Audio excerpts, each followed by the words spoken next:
House has approved a measure with deep cuts to keep the federal government in business until the fall, attention turns to the Senate, and we're joined by two senators who will be key players in the budget fight. From Muskogee, Oklahoma, Republican Tom Coburn, and from St. Louis, Democrat Claire McCaskill. Senators, the House passed a budget bill early Saturday morning that would cut current spending by $61 billion, and let's look at some of the key provisions. It would ban all funding to implement health care reform, ban all funding for Planned Parenthood. It would cut spending for the National Institutes of Health by $1.6 billion and job training by $2 billion. Senator McCaskill, does the House bill stand a chance in the Senate, or is it dead on arrival? Well, I wouldn't call it dead. I think the Democrats in the Senate and I think the White House are committed to making cuts. I think cuts have to happen. The question is, what are the priorities here? Are we going to take a weed whacker to education funds in this country while we let millionaires continue to deduct interest on their second home? That doesn't seem to be the right priorities. So I hope everyone's willing to compromise. I think we're all going to try. I hope everyone's going to sit down and work this out. I'm a little worried that the Republicans in the House are so anxious to threaten shutting down the government. But if you say that you're willing to cut, all right, and there's certainly an argument to be made about what you're going to cut. They want to cut $61 billion from current spending. How much are you willing to cut from current spending? Well, I think certainly there's on the table a $41 billion cut. I think that wait, Senator, that's a phony cut, because that is $41 billion from the president's budget. That's which hasn't ever been enacted. It would actually not cut at all from current spending. They want to cut $61 billion from current spending. How much are you willing to cut? I think I can't speak for the entire Senate, Chris. I can tell you I'm willing to cut. I've been working on trying to get the federal government spending reined in, along with Senator Sessions from Alabama, for over a year. So certainly I know there's a lot of us that are willing to cut, and we're willing to sit down and negotiate. We might want some different cuts than the ones in education that the House has done. I, for one, am not happy about the cuts in border security. I mean, for gosh sakes, we've had everybody talking about secure the borders, secure the borders, secure the borders. And then instead of making some reasonable adjustments in checks we write to oil companies, they're cutting border security. All right, I think we need to look at the priorities. Let me bring in Senator Coburn. Do you support the overall level of $61 billion in cuts from current spending? And what about Senator McCaskill saying, well, look, we need to argue about what we cut? Well, first of all, I don't think that's a severe cut. The federal government, in terms of its discretionary spending, is 93% bigger than it was in 2001. We're essentially cutting on, in terms of inflation-adjusted dollars, 5% of that growth over the last 9.5 years. What seems big in Washington when you lay it out for the American people is small. There is so much waste in the federal government that it will be easy. There's no question there's going to be controversy about what the House has done. We can easily cut $61 billion. We should be cutting $100 billion, and we should be reforming other major programs. And I would just say Claire McCaskill has agreed to work on a lot of these issues when some of her colleagues haven't, because she recognizes that we're going to make these cuts, Chris, sooner or later. We can say they're extraordinary, but we're either going to make them or we're going to be told to make them by the people that own our bonds. All right. What we're talking about here is a measure that would extend the continuing resolution, which funds the government, which runs out on March 4th. And let's take a look at the calendar, because this becomes all important now. The continuing resolution, as I say, runs out March 4th, a week from Friday. But the Senate, in your infinite wisdom, is on recess all this week till next Monday, February 28th, which means you'll have only 4 days before the CR expires. Senator McCaskill, is the Senate going to be able to pass a new budget plan and work out a deal with the House in 4 days, or are you going to need an extension of the continuing resolution? I think we're serious about making cuts. I think we're serious about negotiating. I think we can sit down immediately and begin working on that.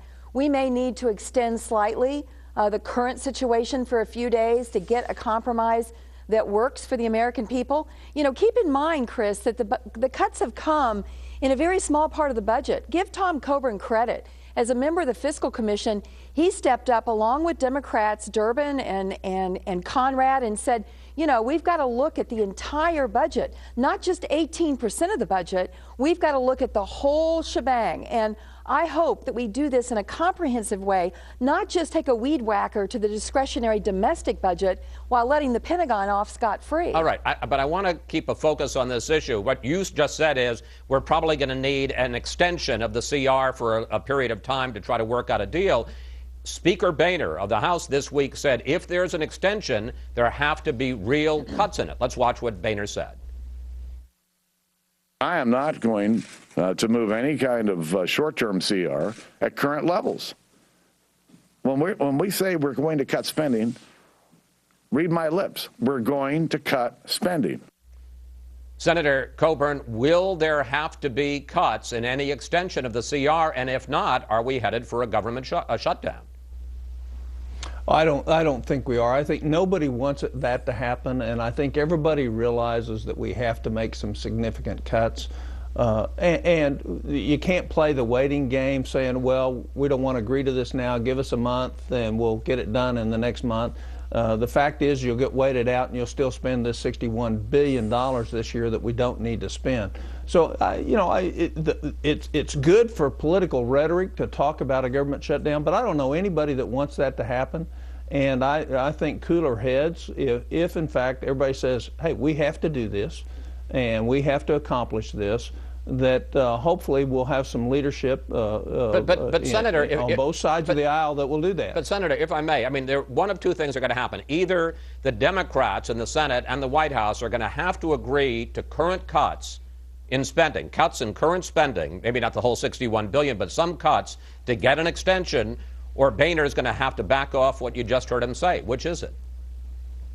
Well, I can't answer that question for you, but I can tell you that 75% of the American public wants us to cut the size and scope of the federal government. And that's Democrat and Republican, that's Libertarian and Conservative and Liberal. So if you deny the American people what they know to be true is that we cannot continue living beyond our means and that we're getting ready to collapse in terms of our financial financing of our debt, then it is ridiculous to say that the children in Washington can't come together and cut some spending. So let me put this to you, Senator McCaskill.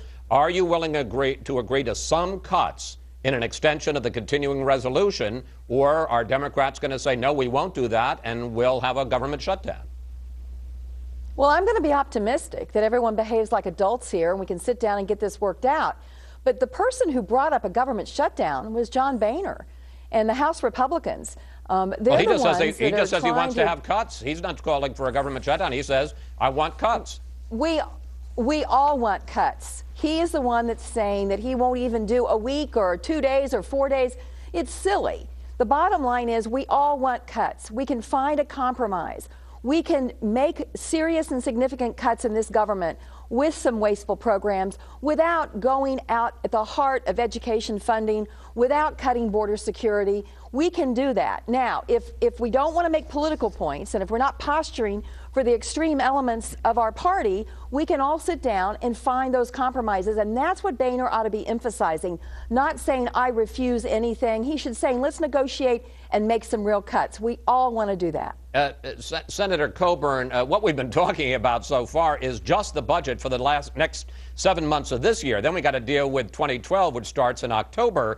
And there are reports that you, Senator Coburn, are working with a bipartisan group, senators from both parties, to try to put the debt commission for trillions of dollars in cuts into effect, that you would set targets for cuts in spending, in entitlements, in tax deductions, and if you don't reach them, there would be automatic triggers.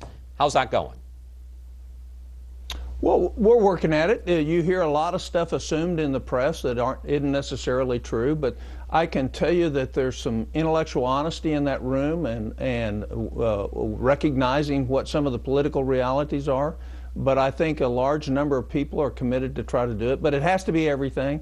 Everything has to be on the table, from Social Security to the Defense Department. Yeah, I'm convinced there's $50 billion a year in waste in the Defense Department. We can go get it. I'm convinced there's hundreds of billions of dollars in waste across a ton of government programs. We can go get it. So I think I think there's a commitment to try to get something done. Whether we will or not, I don't know. But the mandate on us is do we want to make these decisions ourselves, Chris, or do we ultimately want to have the people who own our debt tell us what we're going to do? And I'd much rather be in the process of making those decisions ourselves. Senator McCaskill, and we're beginning to run out of time, so I'm going to ask you both to try to keep your answer short. You've become something of a deficit hawk, but Republicans note that you voted for the stimulus plan, you voted for the Obama health care plan. Are you now willing to cut entitlements, including Social Security, which some of your top Democratic leaders say off the table? Are you willing to cut those? And is it, as the GOP claims, because you face a tough re-election fight in 2012? Well, I decided that earmarking was not for this former auditor on the day I got there, Chris.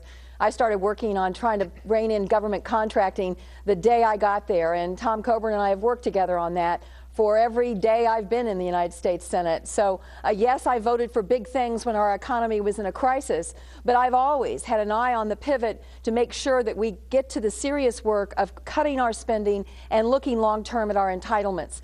We've got to protect Social Security long term. We would never cut benefits for current recipients. I can only speak for myself. I agree with Tom Coburn. I think we've got to look at everything and be responsible and intellectually honest. The American people are ready for us to be honest with them about the fact that our debt is too high and we've got to get a handle on it. Folks, we got a minute left, and I want you both to be honest with me about this, because it's amazing. The president unveiled his $3+ trillion budget, and we're just getting to it now.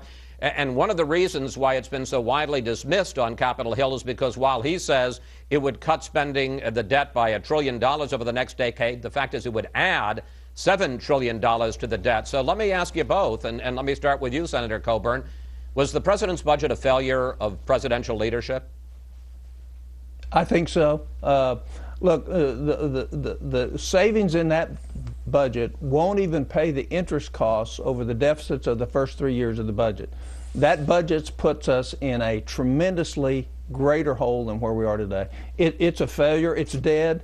Everybody knows it's dead. The question is can Congress come up with one, or are we going to run the next year under a continuing resolution? Senator McCaskill, you say you want to be honest. Let me ask you, I know it's going to step on some Democratic toes. Is the president's budget a failure in leadership? He laid down a starter mark. We got a lot more work to do. But do you think that it addresses the problem? I think it was a starter mark. Frankly, no matter what budget the president laid down, it was going to be attacked. I think he laid down some significant cuts. I think we've got a lot of more work to do, and I'm willing to get at the table and get it done. Senator McCaskill, Senator Coburn, we're going to have to leave it there. We want to thank you both so much for talking with us, and both of you, please come back. All right, Thank Chris. you. See you. Bye, Claire. Up next, protests across the Middle East and authorities